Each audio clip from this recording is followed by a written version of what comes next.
Hello, everyone. All I can say is, again? Like, seriously?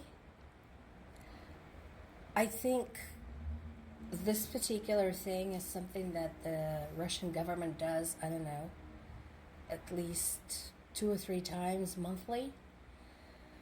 But I did want to use this to illustrate something. So this article, here's what I like. It talks about where the Russian nuclear doctrine stood before this latest change. And now remember, the last change was in 2020. But they keep talking about changing it, like I said, 2-3 times every month. So, where it stood was that Russia may use nuclear weapons against a nuclear strike or a conventional attack that threatened the existence of the Russian state. So let that sink in for a sec. So you would think an attack would have to be so massive, so all-encompassing, that it would threaten the entire Russian state. Now, some of the military extremists are saying we should just lower the threshold to whatever. That's what they're saying. That it can be anything, that anything can be interpreted as an attack that threatens the Russian state. So, foreign press says, Russia is a terrorist state. Boom, attack. Russia starts a war against one of its neighbors. The neighbor retaliates. No, this threatens the Russian state. Let's go. So this is really, really random. And again, it just emphasizes that Russia is a bully state, because a decision of what constitutes a threat to the existence of the entire country can be made in a completely arbitrary way. Meanwhile, this is okay. According to Russia, this is just, another day on the job. As if earlier casualties weren't enough, Russia carried out another series of airstrikes against the city of Kharkiv, injuring at least 41 people. The goal was very obviously civilian infrastructure, and there were children among the wounded.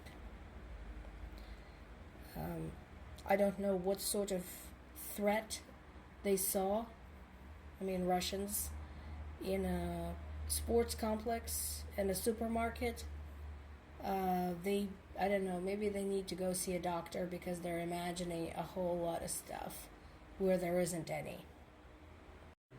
Basically, now that we have a nationwide air raid alert system in Ukraine, and people are using it daily, if not hourly, somebody has to also go and watch for any emergencies that might arise. We talked about how even if the air defense system shoots down the missiles, shoots down the enemy drones, and so on and so forth, there's still pieces of them left. So those pieces present tremendous danger to civilian structures. And so somebody has to sit on the roof and watch for anything falling down.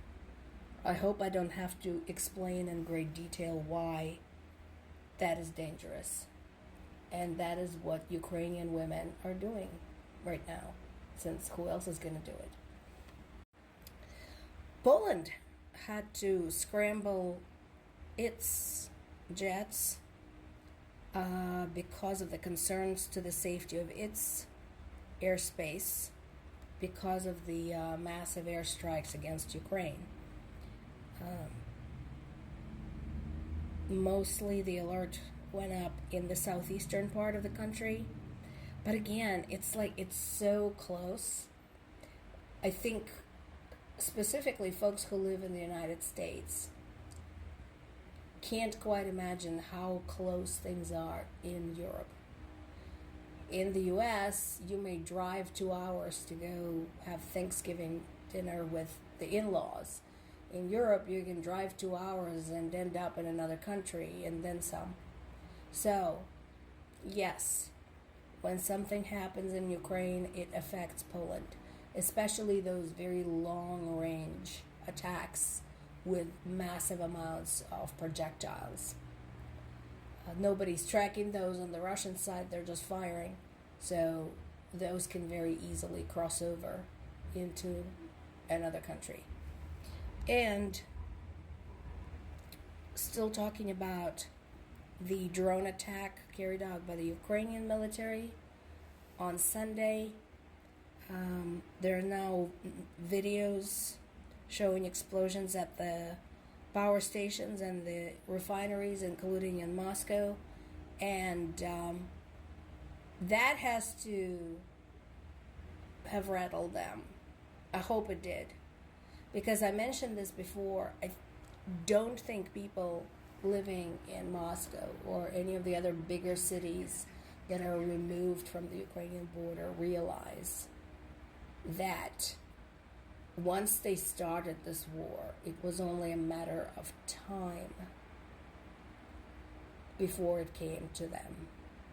And now it did, and they're talking about updating their nuclear directive, entirely foregoing that bit where they consider that maybe they bear responsibility for what is happening.